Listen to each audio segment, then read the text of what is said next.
Hello guys and welcome back to my channel. First and foremost, I am so sorry. I just want to apologize because I posted a video and then I didn't post for a couple months, and I just want to say I'm sorry. I kind of like ghosted everybody. I didn't mean to do that. Some plans just kind of came up and I just got busy with stuff, and yeah, I didn't mean to do it. My goal was to post once a week. So going forward, I am going to be posting once a week. I'm not going to give an exact day just because I might not post that day and then I'll feel bad, and I just don't want to do that. So yeah, I am going to be trying to post once a week though. I'll let you guys know when I do. It might be a little over a week, it might be a little under a week. Like I said, I'm not going to give an exact day just because I don't want to, not post the day and then feel extremely bad. So yeah, going forward, I will be doing that. I'm going to try my best. I'm going to try to post a couple times a month. That is like my goal.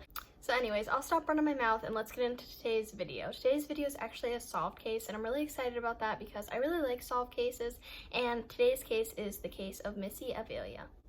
Before I get too far into it, I just want to say that anything I'm about to discuss is from online sources and from documentaries I found, and any theories I discuss are just theories and nothing more. And with that, let's get on into the video.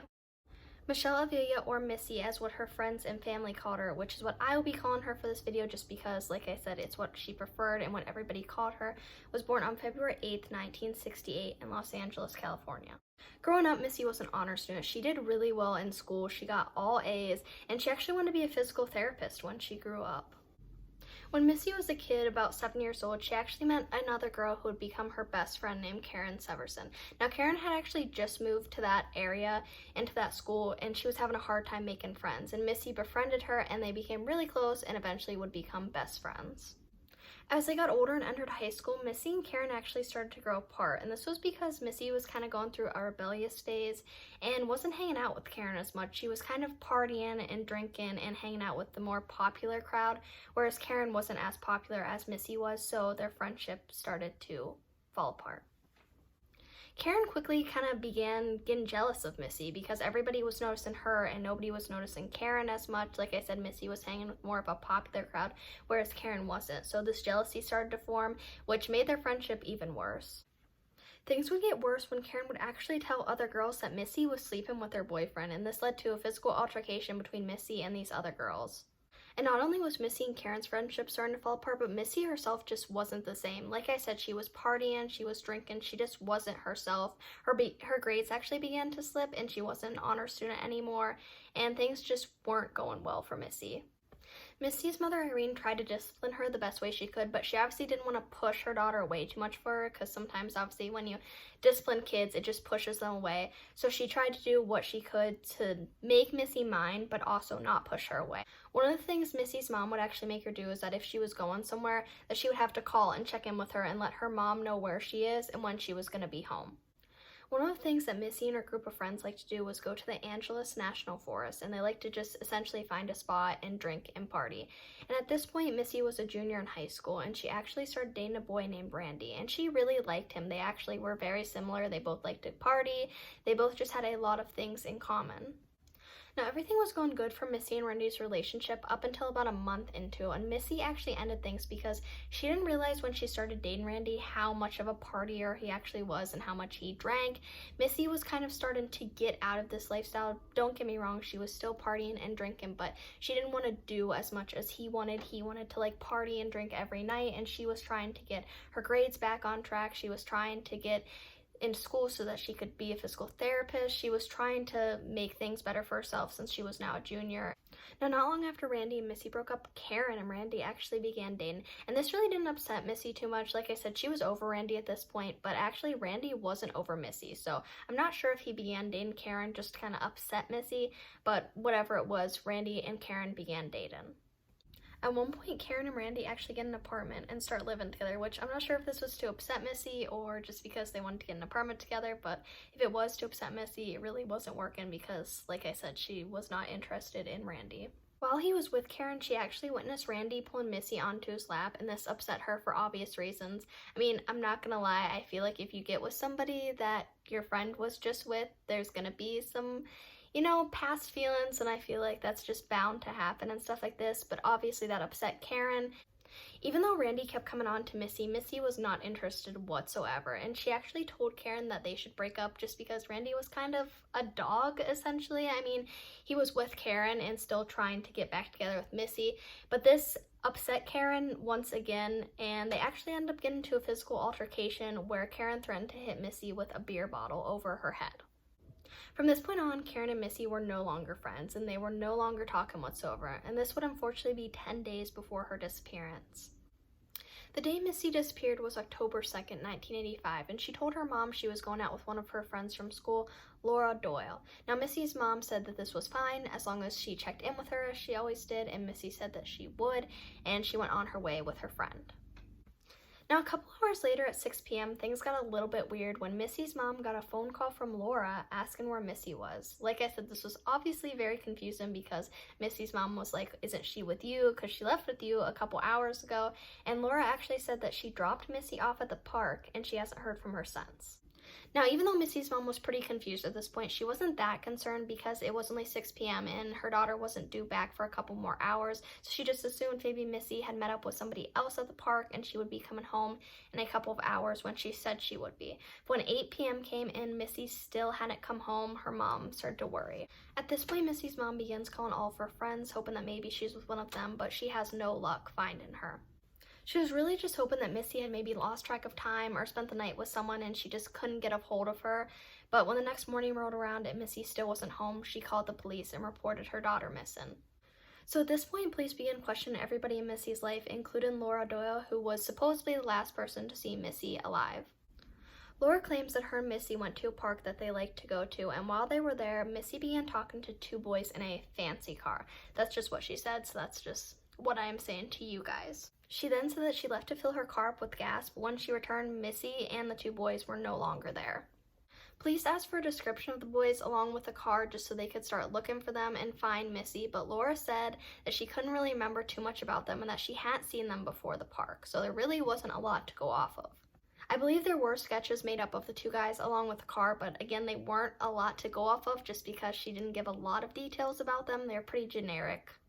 Unfortunately, 2 days after she had been reported missing, on October 5th, 1985, a body was found and it matched the description of Missy. Two hikers had been hiking along a trail in the Angeles National Forest when they saw what they thought was a dead animal pinned under a log in a creek. When they came a little bit closer, they realized it was a human leg and they decided to call the police. When police arrived, they found exactly what the hikers had said. It had been a teenage girl pinned under a log, and it looked like the cause of death had been drowning. When they looked next to the body, there was a purse, and inside the purse was an ID, and it said Missy Avila, so it was confirmed that it was Missy at this point. When police take a closer look at Missy, they actually find that her hands are tied behind her back and she has bruises on her body. And not only that, but the log that was on top of her was actually close to 100 pounds. And she herself was only about 100 pounds, I believe, maybe even smaller than that. But there was no way that she would have been able to pick this log up and put it on herself. So this was definitely no accident. What I'm saying is she definitely did not go in the creek and drown herself. Somebody definitely drowned her, and then to make sure she didn't get up, put a log on her that was literally her weight or more than her weight. Because Missy's purse was right next to her and she had jewelry on her, the police believed that it wasn't a robbery and that this was something more personal. When police began looking around the scene, they actually find clumps of hair in the grass around the creek. And Missy's hair was actually very long. I think it was maybe to her waist, maybe a little higher, but it had been cut like to her shoulders. A bunch of her hair had been cut off. When Missy's mom finds out that it is confirmed to be Missy in the creek, she is absolutely devastated. I mean, I can't even imagine, like, your daughter doesn't come home and then 2 days later she's found in a creek with... It just was very horrific the way that she had died. I mean, somebody literally cut her hair off and put a log on top of her that was like over her weight. So this was definitely something personal, and it was just very hard for Missy's mom to learn this. When Karen found out about Missy, she was also really devastated. I mean, even though they weren't on the best terms at this point, she was still her best friend. So her and Missy's mom actually began going out and looking for the two boys in the car that Laura had said Missy was in the day that she disappeared. During the time that Karen and Missy's mom would spend together, they actually began getting really close. Obviously, they had already known each other through Missy and stuff, but their bond over kind of losing someone very close to them made them even closer, and Karen actually moved in with Missy's mom. From what I could tell, Karen and Randy did break up at this point because they were living in an apartment before, and now Karen was obviously living with Missy's mom. So from what I could tell, things just did not go well with their relationship, and Karen moved in with Missy's mom. A funeral service was held for Missy, and so many people showed up. Like I said, she had a very big group of friends, and they all showed up, including Karen and Laura. Something that was strange though was that when Missy's mom returned home after the funeral, there was a stack of cards, like sympathy cards saying sorry for your loss and stuff like that. But when she opened one of the cards, a $20 bill came out, and it was actually from Laura. She thought this was kind of strange, obviously, because not many people put money in sympathy cards. I don't even think anybody does. I feel like it's just kind of weird. But Missy's mom just put it off as, oh, she kind of felt like it was her fault that Missy had disappeared because she was the last person to see her alive. As days and weeks pass and they're not able to find the boys or the car that Missy was last seen in, it started really weighing on people, especially Karen. She began drinking every night, and she would actually visit the spot where Missy's body was found along with her grave almost every day. At this point, Karen actually forms her own theory that it was Randy who had killed Missy because he was obsessed with her and all he wanted was to get her back, so she thought that maybe Missy had rejected him one too many times and he had killed her. And once Karen kind of came to this conclusion and had told everybody about it, a group of girls actually went together and beat up Randy. Randy was looked into though, from what I could tell, and there was really no evidence that he had anything to do with it. I couldn't find if he had an alibi for that night or anything, but police found it pretty impossible that he had anything to do with it. There was really no evidence linking him to it besides Karen's claims, obviously, so police just kind of had to move on. They also looked into Karen and Laura and everybody else in Missy's life, and like I said, from what I could tell, there was really nothing connecting any of them. And they were really just trying to look for the two boys and the car that Laura had said because this was the best lead that they had. Missy's case actually goes cold for about 2.5 years, and in the summer of 1988, Laura now comes forward with a different story. Laura now says that on the day of Missy's disappearance, there were no boys and there was no sports car. She says that she dropped Missy off at an LA church to deliver $500 to a drug dealer, which I'm not sure why she decided to come forward with this information now, but all police know is now that they've been searching for 2 years for two boys in a sports car that wasn't even real. Suspicion now kind of falls on Laura just because why did she change her story so many years later, and why this weird story that she had to deliver money to a drug dealer. It's just all kind of weird. But suspicion falls even more on her just a couple months later when another girl comes forward. Not long after Laura had changed her story, another girl had came to the police station and said that she knew exactly what happened to Missy because she was there on the day that Missy was killed, and her name was Eva. Eva is a part of Missy's friend group along with Karen and Laura, and Eva says that they were extremely jealous of Missy. She said that they thought that she was sleeping with their boyfriends and that they wanted to do something about it. Eva says that her and Karen drove in one car and met with Missy and Laura at the Angeles National Forest, where she thought that they were just going to scare Missy. They all went a little bit into the woods, and this is when Karen and Laura start yelling at Missy, accusing her of sleeping with their boyfriends. When Missy says that this isn't true and that she didn't do this, they get even more angrier and they start punching her and hitting her and kicking her and just beating her horribly.